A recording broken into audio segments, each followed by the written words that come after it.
San Francisco.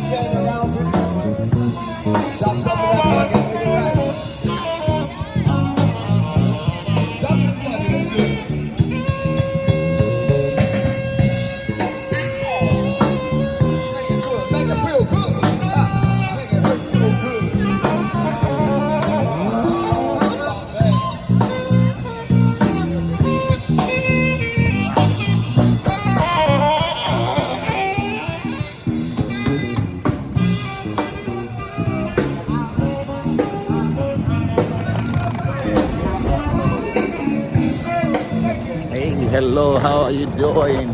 This is Yinka Ojo here on Guy Talk. I'm so glad to be able to talk to you today. And I want to talk to you quickly about interracial relationships. What do you think about it? That means interracial relationships. That means Africans having relationships, romantic relationships, and then getting married to Asians or Europeans or Caucasians or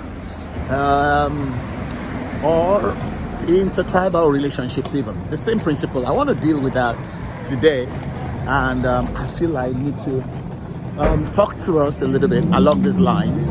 Why am I saying that? A number of young Africans are relocating for school. They're coming over to the US, to Canada, to Australia, to the United Kingdom, and many are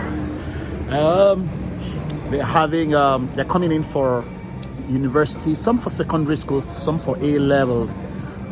So sooner or later, the issue of relationships, dating, falling in love is going to come into play. So I want to address that. This, I know it will help somebody somewhere. So what do you think about it? People have asked me from time to time, what do you think about interracial dating, friendships, romantic relationships, and marriages? So first of all, what you got to understand is that I try to make sure that what I think is not really the issue. I look at what the scriptures say, what God's word has to say about the matter. That's what I like to look at. So, the question is that if you relocate from your country to another part of the world where the racial demography is different, will you date outside of your race? Will you have friends and romantic friendships outside of your race? Let me say this first of all, that there's nothing in the scriptures that say that you cannot have or fall in love with or be led by God to someone that's of a different race. You got to understand that there's nothing like that. Somebody says, well, the children of Israel, they were told not to marry outside of Israel. That's true, but remember this: the Old Testament is the New Testament concealed, and the New Testament is the Old Testament revealed. So in other words, God is giving a deeper truth. He's saying something much more spiritual, much more supernatural, concerning a deeper revelation truth. And it takes revelation by the Spirit of God to understand what God is saying.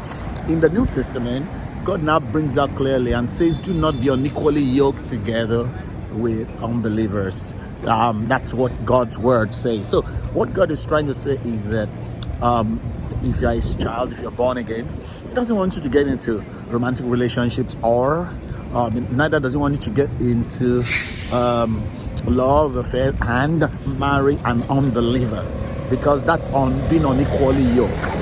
So that's the basic principle that God has put in his word. The main thing God is against is that the person you're going to be interested in as a single person must be born again. He doesn't want you to get involved with an unbeliever. But He has nothing to say about the color of their skin, the race, the nation, the background. Once they are born again, there is only one nation of Christ on the face of the earth. Once they are genuinely born again, that is the very crucial thing to think about. Now, the other parts are preferences, and God doesn't mind. You think about the issue of compatibility. You may find out that, well, if your background is different nationally, culturally, racially, and you've already grown to a matured level before you meet someone of a different culture, different race, different ethnic background, then you will have a lot of adjusting to do.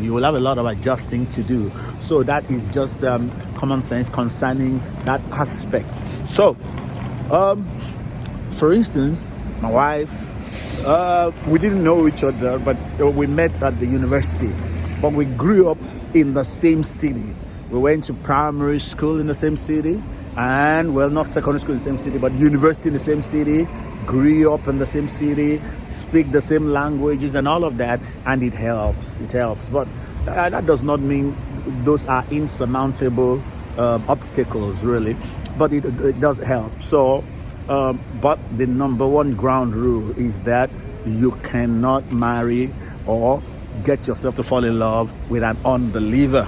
So think about that, and you will need to actually, I have to tell you the truth, you may need to work more on the area of compatibility and getting to understand each other's background, the kind of food you like, those kind of things. Well, you'll have to work it on out.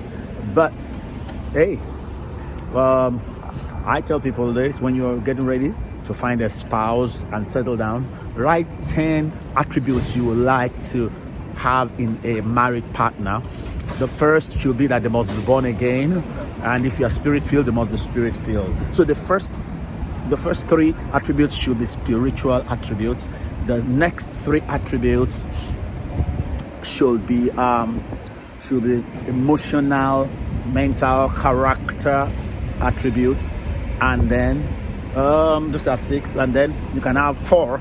The last 4 just physical, educational level, and a number of other things, height, whatever, color of skin. You can put race there if you want, but you see, if you get 8 out of the 10 fixed by God for you, especially the spiritual and the mental, then it's a good deal.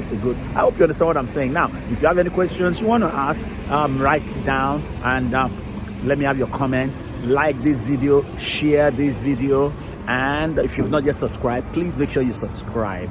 All right, until I see you in my next video, this is Yinka Ojo saying bye for now.